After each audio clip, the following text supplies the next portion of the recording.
Welcome, everyone. It's really meaningful to be gathering with you all today for this webinar. I'm so grateful that we're here with Dr.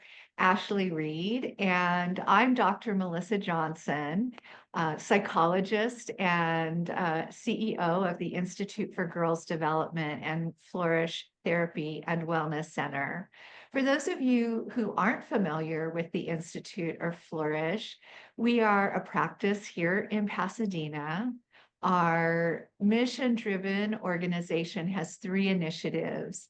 The first is to provide empowering and culturally responsive and developmentally informed therapy for individuals, groups, and families. And we have been doing this for over 20 years. Our second initiative is providing empowering and informative community education, including free webinars like this one, workshops for kids and teens, and so much more. Our third initiative is professional trainings and development. And through this initiative, we work with educators and mental health professionals on a variety of relevant topics. We are already working with schools in the community in response to these disastrous wildfires and their impact on all of us individually and as a community. We are in the office in Pasadena, about a block from City Hall. We are back in the office and available to connect with people in person or on Zoom for the families and schools that we work with. It's my honor and privilege today to be here with Dr. ASHLEE REID. Dr. REID is a psychologist here at the Institute and Flourish. Her passion is working with children ages 0 to 5, as well as with families, their families and their caregivers. One of the things I so appreciate about Dr. REID is her deep and compassionate understanding of young children and those who care for them, especially during times of stress, transition, and trauma. For those of you who have already read her children's storybook about the fire, which she created just last week and has made available open source, you know what I'm talking about. Her compassion and her understanding really shine through. Dr. Reed and I have both observed over the last week that there isn't a lot of information out there about how to talk to young children. At the same time, we know that early intervention is essential in times of crisis and trauma. Research and experience show that these early conversations and actions that we engage in with young children help to enhance resilience and recovery. So today, Dr. Reed is bringing her wisdom and her experience to you to support you and your conversations and connection with young children. Dr. Reed, thank you so much from my heart for innovating this idea of this webinar and your storybook and the videos to go with it. I wonder if there's some things you may want to share in addition about your inspiration and your why for this work. Yeah, well, thank you so much for allowing me the opportunity to do this. My why for doing this work, and especially for having this webinar today, does have to do with my passion for early intervention. In my time working with kids, with families, I've personally seen the difference that it makes when someone gets the help that they're needing as soon as possible. So that's one of the reasons why I do work with the early childhood population, so mostly children 0 to 5 years old. It's one of the reasons why I did my fellowship in a NICU and a fetal maternal center, really working with people from the very beginning, right? Especially in times of crisis or tragedy. So I do consider this webinar and also the storybook that you were mentioning to be a form of early intervention. And as you know, usually when we do get the opportunity to work with children and families who have experienced traumatic events, usually it's months, if not years after the fact, right? So I really wanted to make sure that we had a conversation, an ongoing conversation in our community about how we can provide early intervention to children and to families as we're all going through this crisis together. Thank you so much. One of the questions, Dr. Reed, that features prominently in my conversations with parents, and I know with yours as well, is the question is, how do I explain the fires and evacuation in a way that makes sense to my young child? What can you share with parents about that? Mhm. I'm so happy that we're starting here and that we're talking about how to help children understand these events that have happened because I have also been talking with parents nonstop who are all asking the same thing. How do I tell my child about this, especially a young child, 2, 3, 4 years old? And for most of them, I think what they mean when they ask that question is, how do I tell my child about what has happened in a way that will not completely devastate them and overwhelm them? And unfortunately and sadly, in situations like this, we know there really is no way to explain the loss that has come with these fires in a way that will not upset our children, right? So instead of focusing on how to keep our children from experiencing pain and suffering, which we really can't control, their emotions that come up, what we can focus on is explaining things to them in a way that makes sense. That we very much can control. And then a bit later, maybe we can dive into just how parents and adults can emotionally support children during these times. So, firstly, I do want to say it's so important that we give children a story or an explanation for everything that has occurred with the wildfires. And the reason why we want to do this is because when we don't give children a story or an explanation for why something has happened, they will come up with a story on their own. And usually, I see you nodding, yes, usually in times of tragedy or of loss, the story that they create, believe it or not, is often more scary than the truth. So it's really important that we give them a story and that that story we give them is developmentally appropriate, that they understand it. So because of this, we want to be really intentional in how we explain things to kids. We want to be honest on one hand, while also making sure that they feel safe on the other. So we can't, again, always control their emotional Isaac, reactions, kids, and ensure that it's developmentally appropriate. So, one of the first things that I'm thinking about when I'm speaking to a young child is that kids are very egocentric in their thinking. And that means that young children, they see the world through this lens of their own actions and their own experiences. So, remember, they're still learning these concepts of cause and effect. When I do one thing, something else happens. And that's a very essential part of early childhood development. But it can also mean that they believe that events happening around them are caused by something that they themselves did or something that they directly observed.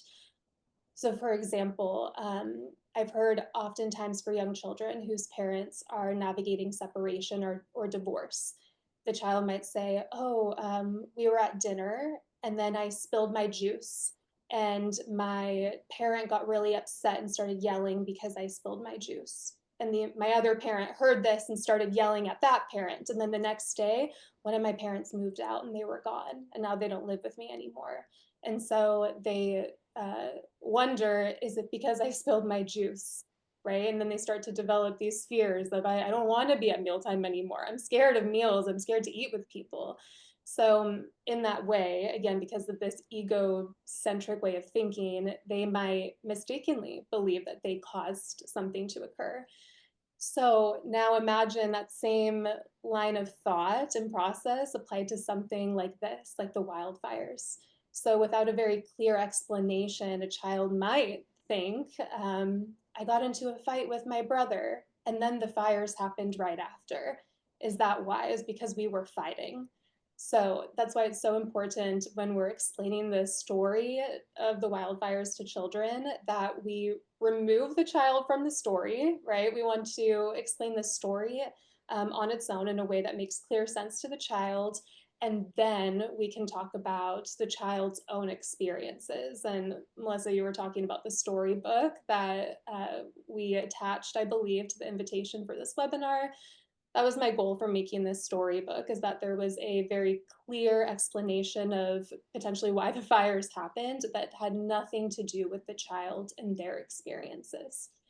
So again, firstly, when I'm explaining these concepts to young kids, I'm thinking about how they're egocentric. So I want to be very intentional in delivering these messages, making sure that they don't ever believe that they caused this to happen. The second thing that I'm thinking about is that young children are so concrete in the way that they think. They focus on what they can see, what they can hear, what they can touch and experience very directly. So, abstract ideas and the concept of a wildfire and a fire that maybe they didn't actually see, burning things and destroying things, is still very abstract because they haven't experienced it directly. They didn't see it happen, right? So it can be hard for them to grasp.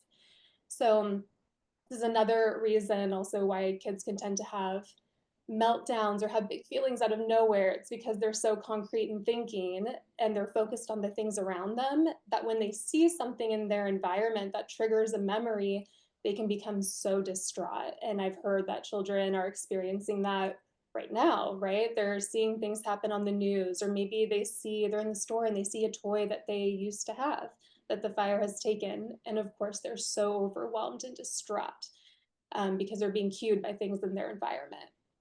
So, in my work with young kids and conversations with parents and colleagues, I've noticed that many of them, um, young children, they're not talking about the fires themselves or the fire. Instead, they're talking about very specific, tangible, concrete details of their experiences. What do they remember? They remember the trees that they saw that fell down. They fell in the street. They fell on top of houses, and that was so scary. They remember what they heard. They remember the sound of the wind, how it was rattling their windows. They remember the sound that the wind was making, like a whistling sound hitting their house, which was so scary. And another thing that they're remembering is how adults were acting, especially the night of the evacuations. They remember adults were yelling. They were driving so crazy. They weren't safe when they were driving. They were honking their horns, right? They were getting into accidents, car accidents. So it might be hard for us as adults because we're so focused on the fire and the devastation of the fire because we can envision what that means. But for young children, that might not be the most memorable part of these experiences for them. For them, they're remembering these concrete details. So when we are focusing on the story that we tell our child about the fires, we can also think about these very concrete details. And we can also use a concrete approach. Another reason why I made this storybook was so that children could have a tangible thing that they're holding in their hands, that they're looking at, something that does not change, and also has pictures and images to help illustrate the point to them of exactly what has happened. But we can also use toys and other visual aids when we're explaining these stories to young kids. And then lastly, almost done, because young kids do think in very concrete terms, we can also use concepts that they are familiar with to help explain these events. So if we think about it, if we say a house or a school caught on fire and burned down, that's very abstract, right? Especially for young kids when they think about catching, for example, it's catching a ball. They're throwing something and catching it, or something burning down might be too abstract. So we think about things that young children are familiar with. Most of them are familiar with this experience of being hurt. They're experienced with falling down. Definitely, young kids fall down all the time. And they are very aware of what it means for something to be broken. If you have a toddler or young child, you know that they are so concerned with wholeness, things staying complete and intact. So they usually understand what it means for something to be broken, and also the difference between something that is broken and can be fixed and something that's broken and cannot be fixed. So instead of saying something to our children like, the house caught on fire and it burned down, we might put it into terms that they're familiar with and say something like, the fire hurt the house, and the hurt house fell down and it broke into pieces, right? And then we might say, we cannot fix it. It's too broken. We have to clean up the pieces, we have to throw them away, and we have to get a new house, one that's safe, one that's standing. So in this way, we are using language and examples that align with a child's experiences and their developmental capacities. So to recap, thinking about how kids are egocentric and wanting to be intentional about not making them think, or like creating opportunity for them to think that they caused the fires, thinking about how they're very concrete and how they're focused on things immediately around them that they can see and touch. And then lastly, using examples that they are familiar with. Those are some of the ways that we can help explain these things to young kids.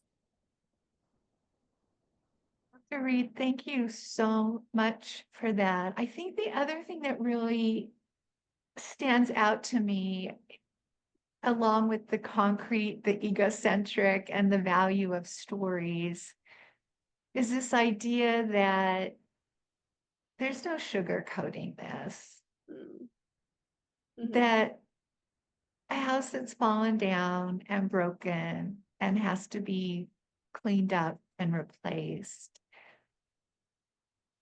that that's going to be sad. Mm-hmm. And I think about parents needing to be able to tolerate the that feeling for themselves as they have these conversations with their children. And I wondered if you would be able to speak briefly, either now or later, about ways that parents can work with their own emotions while they're helping their children with theirs, because there will be big feelings for parents and for the little ones. So I just put that out there if you want to speak to it now or later, because I know the next item for us to talk about was the developmentally unique ways that young children may respond to traumatic events. Mm-hmm. And maybe there's something in there, right? That they part of how they respond to events is related to how parents are responding. And I know many of the parents I've talked to have been worried about, what if I cry when I'm having this conversation? Or what if I cry at random times, and how is that going to affect my child? And so as you bring your really thoughtful, developmentally informed approach to us today, I'm wondering if you could speak a little bit about the unique ways that young children respond to traumatic events like this, and and something about the parents' emotional lives as well as they are suffering. Of course. And I think, I mean, we were talking this week earlier about this, that when we have to put this story, or really any story of loss, into very concrete terms, isn't it so upsetting?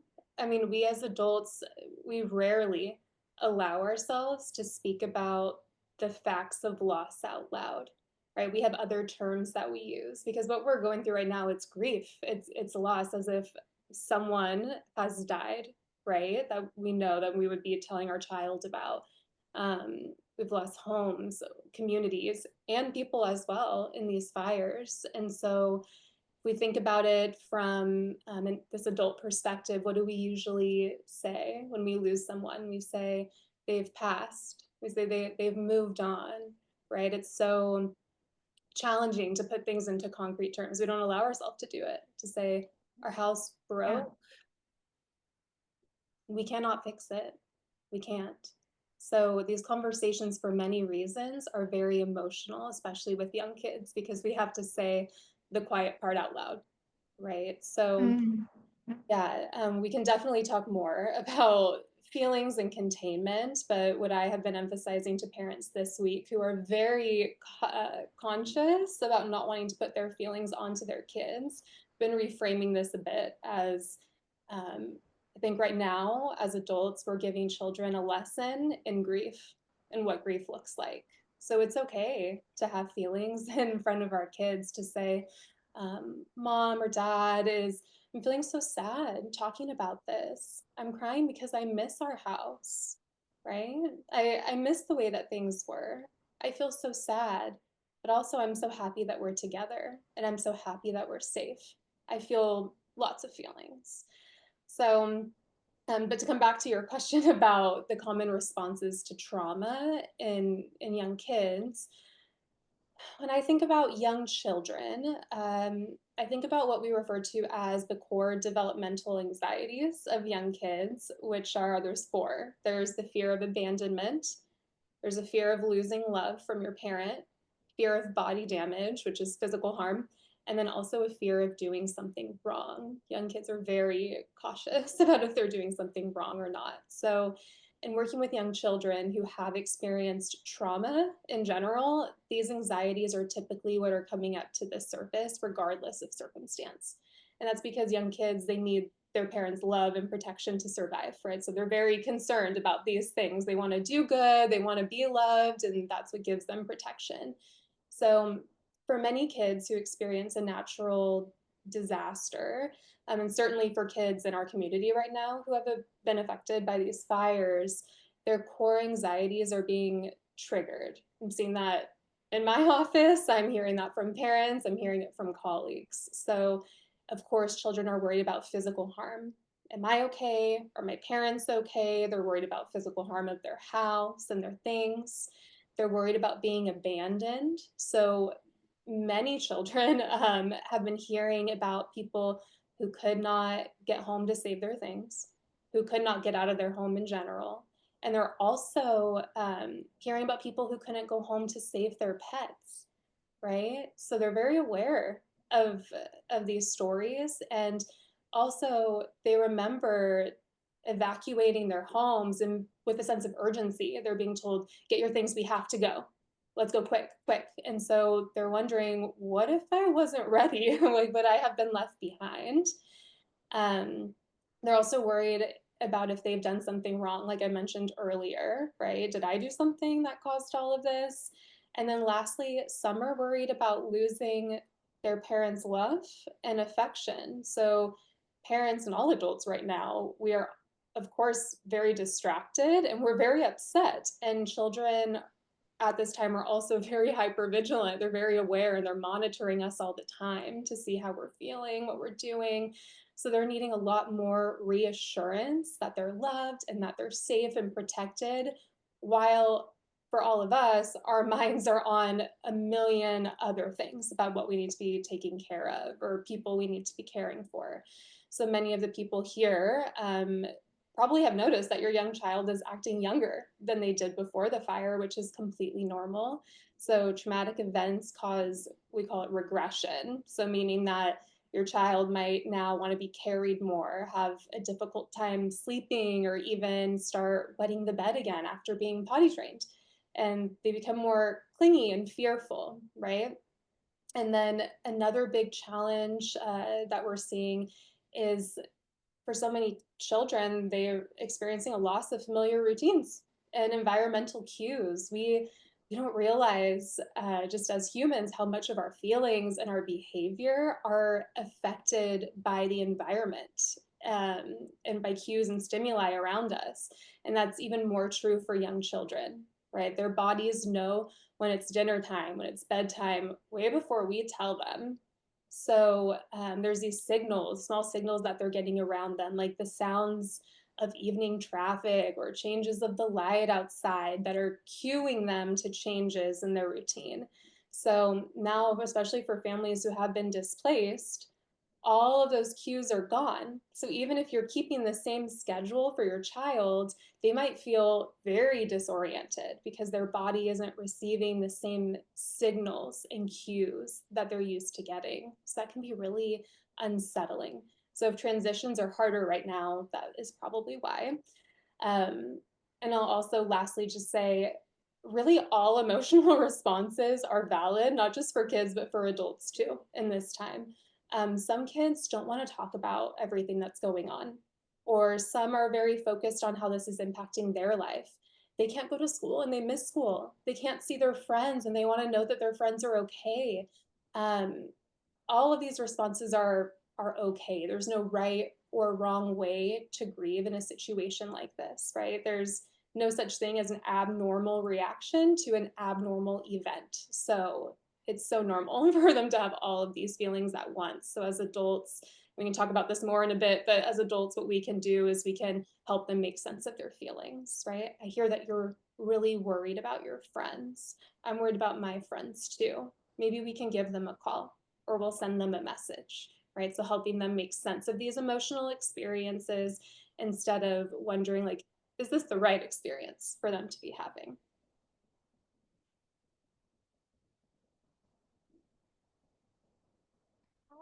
What are some additional ways, and you've already started to speak to this, and this is one of the other very prominent questions that we receive from parents is how can we emotionally support our children during this time?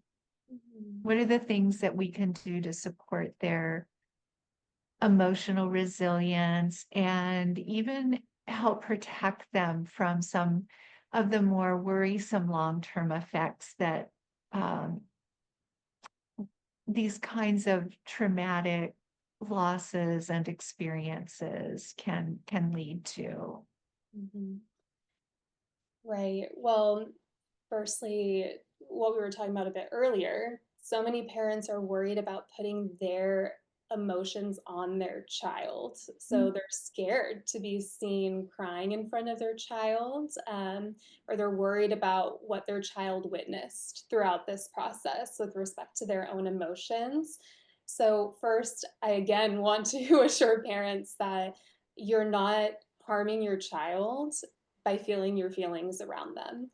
And again, I encourage parents to think about this process as giving their child a lesson in grief. So, as we talk about some of these ways to help children cope, we can also keep in mind that it's okay to have your own feelings in front of your child and to label how you're feeling.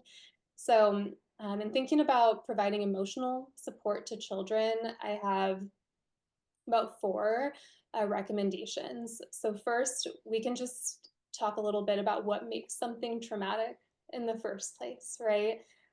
One of the defining aspects of trauma is the feeling of being alone and the feeling of helplessness.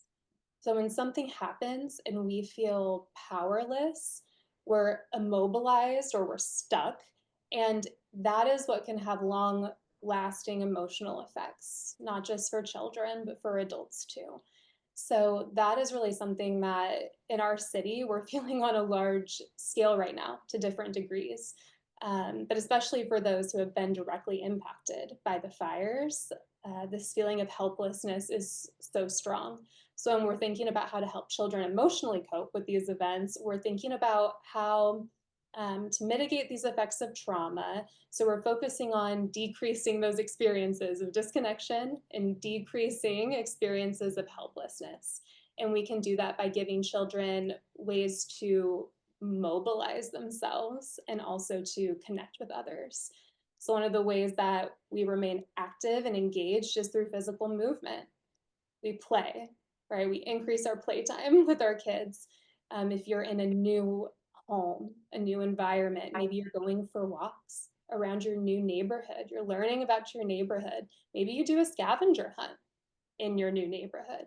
You can dance together, you can move your body, shake your body to music, anything that can complete what we call the survival response. So, this freeze response, we're wanting to be active and move our bodies. And if our child is more shut down, right, so maybe they're not as much having meltdowns and these big feelings, maybe we notice that they're more shut down into themselves, we can help them bring awareness back into their bodies. We can put a weighted blanket on them. We can give them little massages or engage them in deep breathing by blowing bubbles or singing songs together, right? So, those are some, and we can send this all out in a follow up email, but those are some ways that we can physically cope with everything that's going on. We can also encourage them to be helpful, right? What's the opposite of feeling helpless? Being helpful, especially we got a lot of questions in before this webinar of, well, we didn't lose our home, but my child's best friend did, or their grandparent did, our neighbors did. So we can encourage our kids to be helpful to their community. They can draw a picture or write a letter for a firefighter, for a family member, for a neighbor. We can make a meal for another family. We can donate clothes. We can donate toys. Many people are hosting others in their homes. So kids are very aware that they're helping other families when they're hosting them and they're playing with other kids. Um, and then lastly, we can also think about this grieving process. For some kids, again, going back to them being concrete thinkers, if you are able to, or when you are able to, it might be helpful for them to go see their home, right? And say goodbye. You can draw a picture of our house. We can plant a new tree when we're thinking about all the trees that fell down. We can plant a new one. We can write letters together to our toys that we don't have anymore, let them know that we miss them. So these are some of the ways that we can mitigate the effects of trauma. And again, we'll send this out in a list. So that's number one. All of that's number one. Number two, we can use storytelling as a tool. So, one of the ways that I find to be the most effective to help children process their own experiences is through storytelling. So, you can use my storybook as a resource, but you can also create your own story. You can sit down with your child and start drawing pictures of the things that they remember, and then you can put it together, staple it, and create a little book. And this can help them have structure to their memories and make this event feel much more manageable and concrete. And another thing that you can do as you are retelling this story with them is you can retell it as one of strength and one of resilience. So I encourage all of you to think about, what do you want your child to take away from this? If there is a strength that they developed from this experience, what would you want it to be? That might be hard to answer right now, so maybe you need some time to think about it. But for some families, maybe you want your child to know how proud you are that they listened, that they followed directions when you told them it was time to leave your house, right? So if so, you can say, you were the best listener.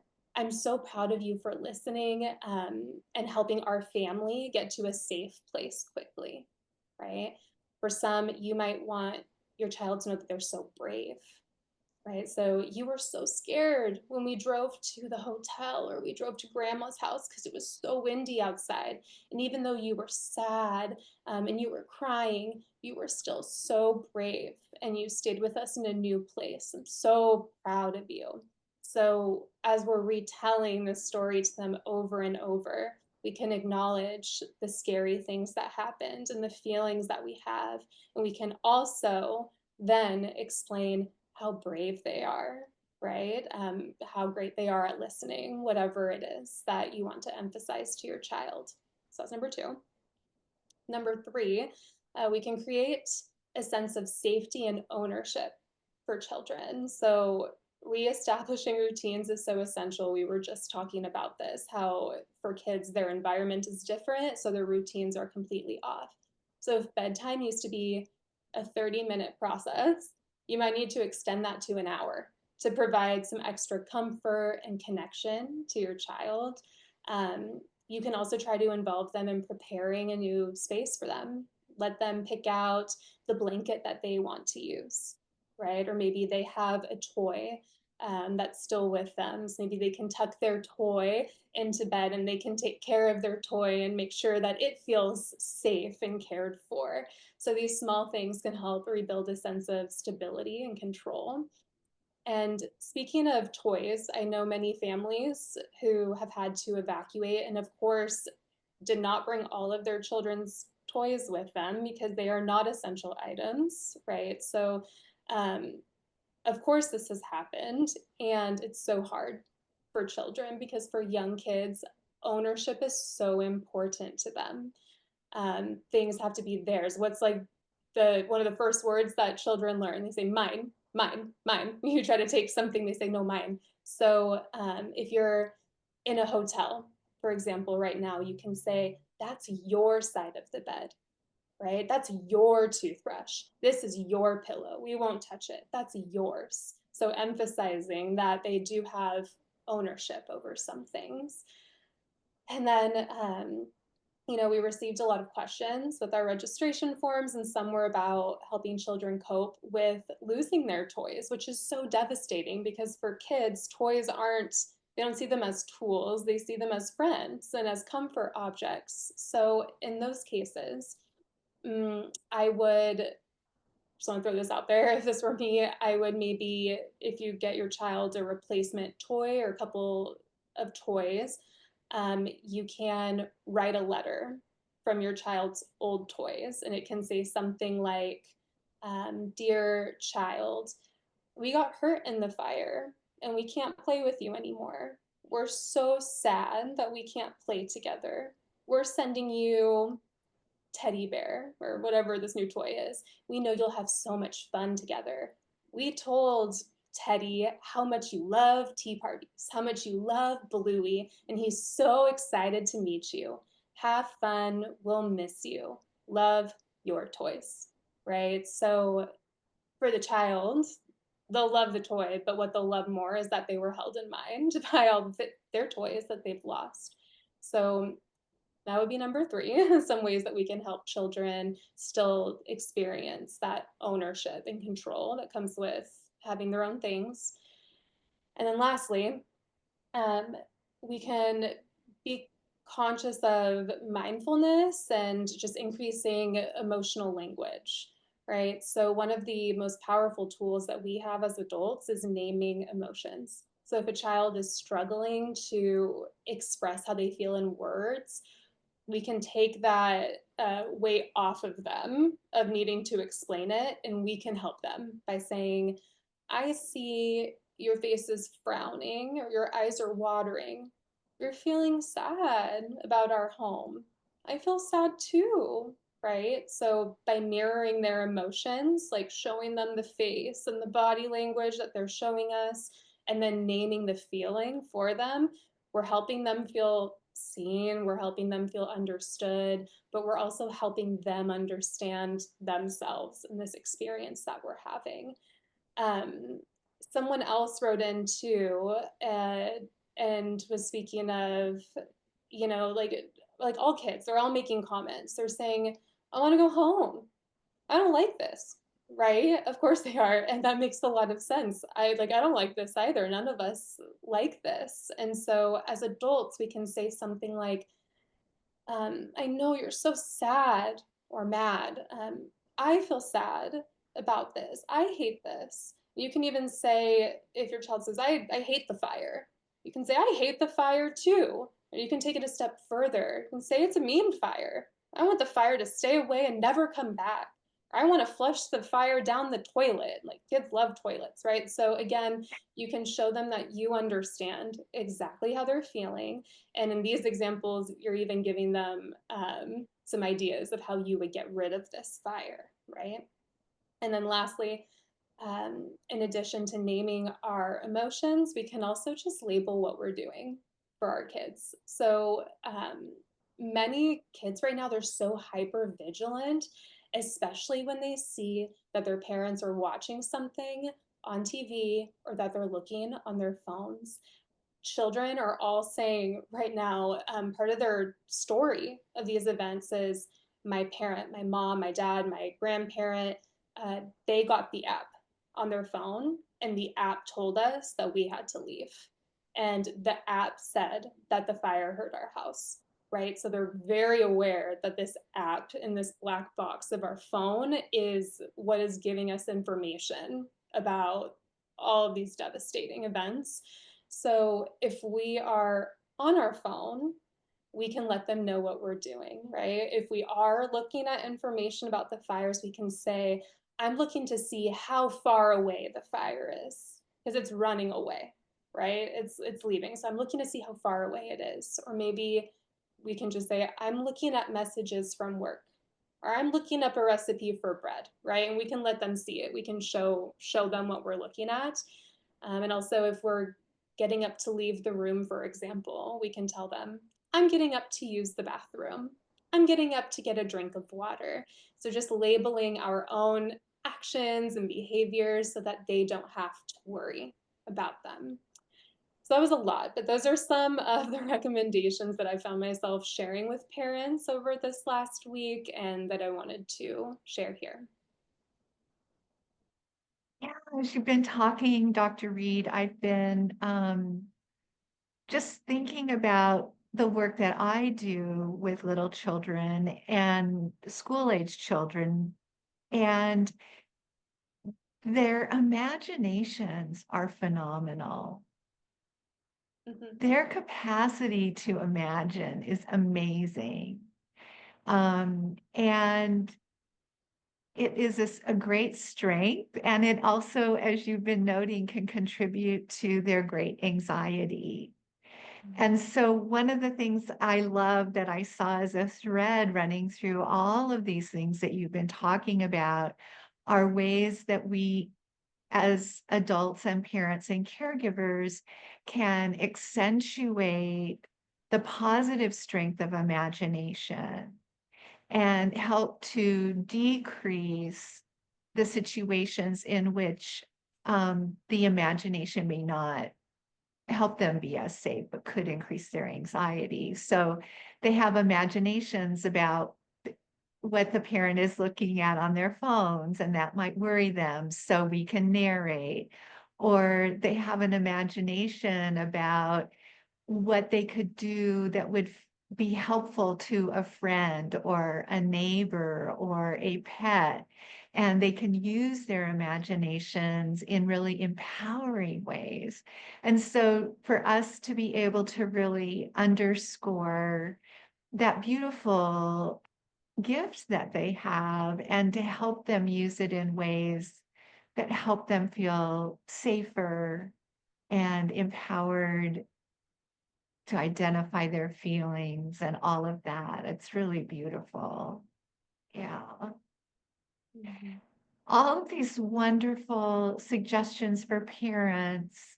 And I also know that families that have been directly impacted with the loss of their home, but others whose families have been directly impacted because they lost a school or they are just living in this community where sometimes I feel like it's just in the air. The grief and the trauma is just something that we're all kind of experiencing, right? And sometimes we need more help than we can offer ourselves or that our family circle can offer or um, our friendship circle can offer. So, how do families know when it's time or appropriate to think about extra help, and what kinds of extra help might they consider? Mhm. Well, I can give you two answers. I'll give you the standard therapist answer first, which is usually we talk about how we know it's time for professional help when symptoms, right, interfere with our ability to engage in daily life. So that's our ability to take care of ourselves, our ability to relate with other people, our ability to go to work or go to school, right? And in a situation like this, I think that the more that we can come together as a community, because we're experiencing collective trauma all together, would be best. So I know, Melissa, we've been talking about, and we've been in communication with other providers in the area, and we too are mobilizing ourselves in the midst of this traumatic event and ongoing trauma. And so I think probably here within the next few days, there's going to be much more organizations, many more professionals who are offering free services, free groups, free webinars, just like this, who are in the community, want to give back to the community, want to be helpful, and be a holding space and a containing space for families, adults, children. So I would say, if it were me, to be engaging with community as much as possible and to just be on the lookout for these different services. I know we've been brainstorming about different things that we can do too, whether it's free groups, short-term groups, or more webinars. We have more webinars that are planned, I think, for the next few weeks, actually, because today we're focusing on young children, but we'll also later on talk about older kids because they're having their own experience and reactions to this. So, yeah, I hope that answers your question. Yeah, one of the things that you said in one of our conversations that I really loved, it's like, well, you can do that, you can seek psychological services when you need them, and you can also seek psychological services when you want them. And Mm-hmm. this might be a time when it's very much about want, because we know that connection, we know that community is medicine, and it helps to facilitate our healing and our children's healing. And there are going to be more and more opportunities made available for children and adults to participate in as part of that process. And as you mentioned, we've made a decision because we know that this is something we do well, is being able to offer these webinars for free. And so I will be doing one with Dr. Francisco Navarro, who's a psychiatrist and the founder and head of Reswell here in Pasadena. So he and I will do a conversation next week. The following week, Dr. ASHLEE REID will be back to talk about school-age children and helping them navigate. And we have a series that will be rolling out, and you'll be receiving notifications about those. So if there are others that you want to hop on for, we welcome you. If there are also requests that you have for things for us to speak to, we're really open to that as well. I personally love working with educators and teachers, so I'm a former educator myself, and just really love those conversations. And I know teachers are really having a lot of questions about, similarly, how do I take care of myself and my students who are dealing with so much right now. So watch for more resources. We'll be sending a couple follow-up emails with some activities and you can do with your children that Dr. Reed has been talking about. And and then we will also keep you posted about other things available. Shall we move into Q&A? Yeah, that sounds like a great idea. Okay. Would it be best for people to write their questions in the comments and we can address them as we go?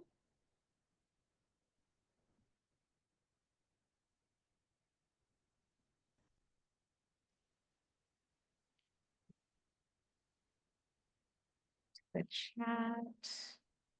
I can also, some of you left some questions in our registration form. So there was one that I didn't mention. Maybe I can start there while people type their questions into the comment section. So one of the questions that we got over and over, not just in our forums, but also from the community in general, is how do I help my child feel safe?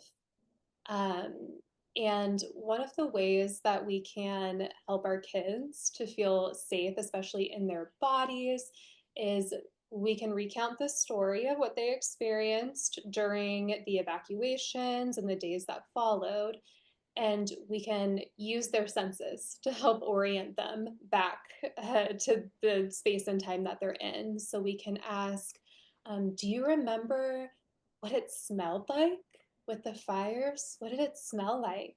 And usually little kids will say yucky or disgusting, right? It was gross. You can say, yeah, do you smell that now? What does it smell like? And they might say it smells like nothing, or it smells like cookies, or something great. Right? You say, doesn't smell like there's a fire. What did you hear? What things did you hear that day? Well, I heard the wind, right? Okay, what do we hear? I don't hear the wind. You might say, I hear cars. I hear cars right now. You say, doesn't sound right like there's fire. You can look outside. I see a blue sky. I don't see a gray sky or an orange sky. What do you think? What does that tell you? So, these are some ways that we can also help kids orient to the environment and look for cues of safety. I think many of them, again, because they're such concrete thinkers, they are remembering or they can remember all the things that they experienced during evacuations, during fires. So we can use those examples, ask, is that still true? Let's look. And you can ask the question and then you can guide them through that process, if that makes sense. I do want to share one of the questions in the chat was about the recording. And yes, we are recording this and we will be sending a recording link out probably tomorrow. We will need to do a little preparation of it and then we will send the link out and we hope to have it done by tomorrow. So watch for it and other resources in an email tomorrow. Another question, Dr. Reed, has to do with when adults see young friends or students, and the first impulse is to say, "How are you?" Is there another question? Is that an okay question? Any other suggestions? I've been struggling myself with this over the last week. What I've been doing personally is I've been saying something like, it's been a hard week. It's been a hard week.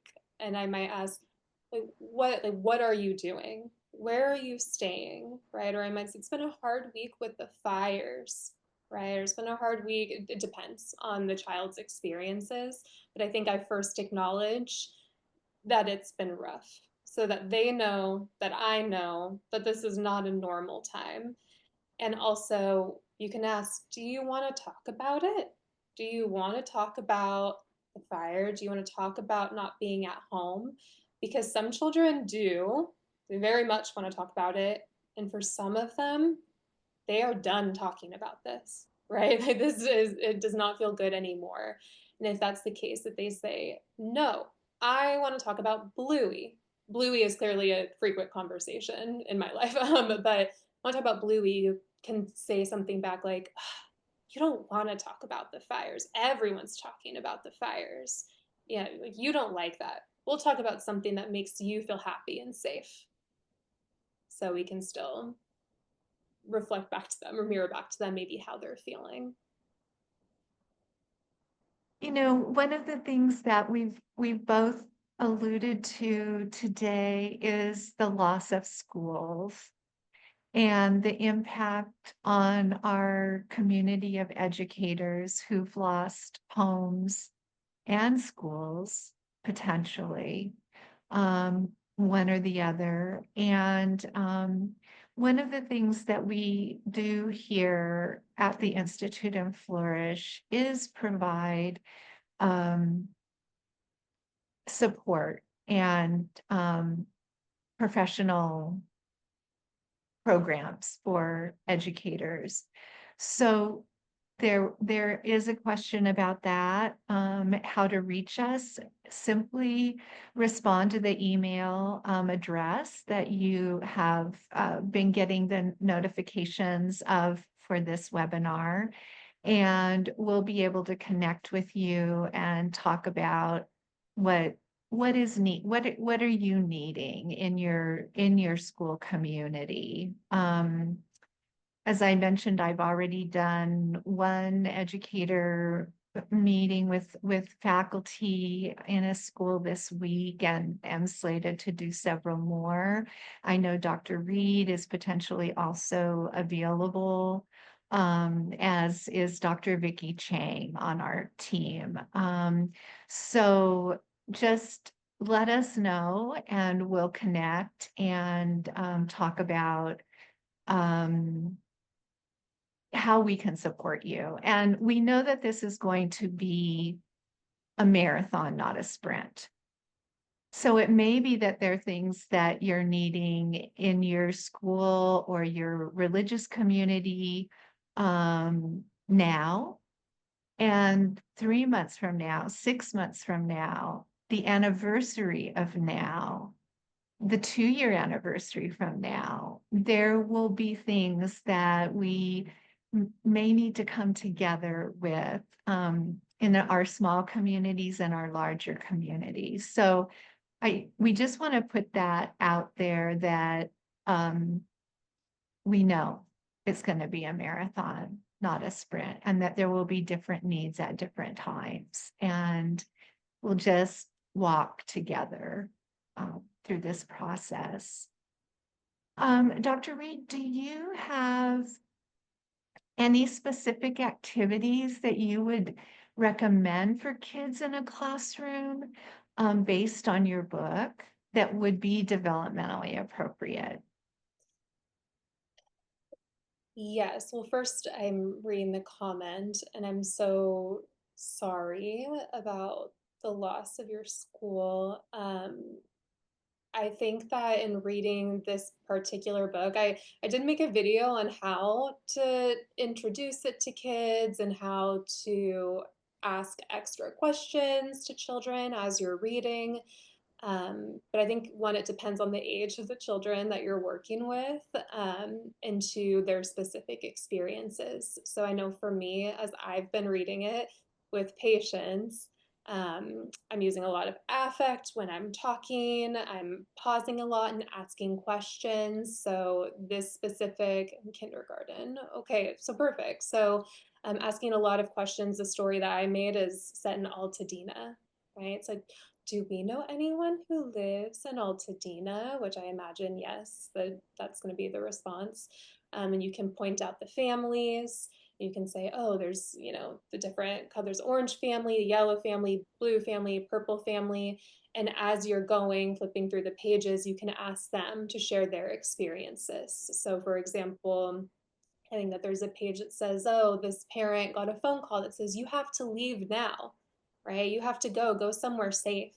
And so you can ask the kids in your classroom who had to go somewhere safe, and maybe they can raise their hands and maybe they can share what safe place they went to, right? Or maybe they can share what it was like to leave their house. What did they see? Again, a lot of kids, they felt the wind, they saw car crashes and all these things. You can ask them to share their experiences. And the beautiful thing about kids, when they get together and one shares, the others feel much more comfortable sharing as well. So I think that there's so much room for this to be like such a healing experience for the kids in your classroom. So, like Dr. Johnson was saying, I would love to meet with you or to talk about how we can introduce this to your kids and maybe include some art activities with it or something like that.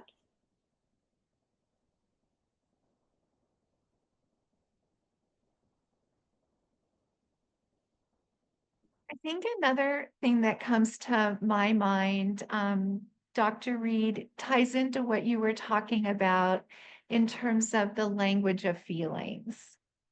And I know in our Stand Up, Speak Out curriculum that some of the local schools use for social and emotional learning, we have a number of exercises that can be used in the classroom to help kids identify feelings. There's an emotional thermometer activity that they can do where they not only identify feelings, but identify the intensity of the feelings, which is another very helpful thing for them to be doing. And the thermometer is a very concrete image for them and thinking about was it slight irritation or was it great big anger, that kind of thing. So whatever social and emotional learning curriculum that a school is using, checking out the assignment, the little activities and assignments that are available around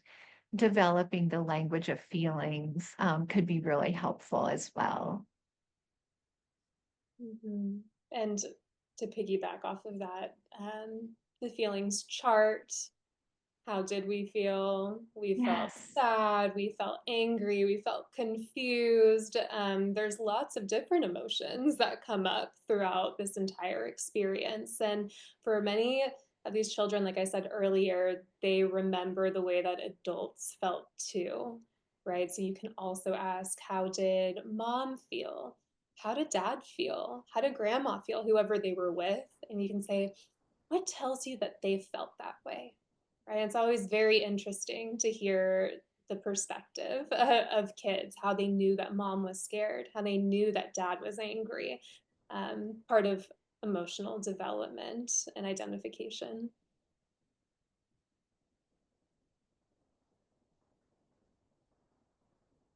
Well, Dr. Reed, I want to just thank you again. I am so pleased that we could do this together and that we will be doing more together. And I wish you all the best in the work that you're doing with the families that you work with and with the community right now. So thank you. Thank you. Thank you for making this conversation happen too. Yeah, I really, really appreciate it. And I'm thinking of all of you who are here. Thank you. You too.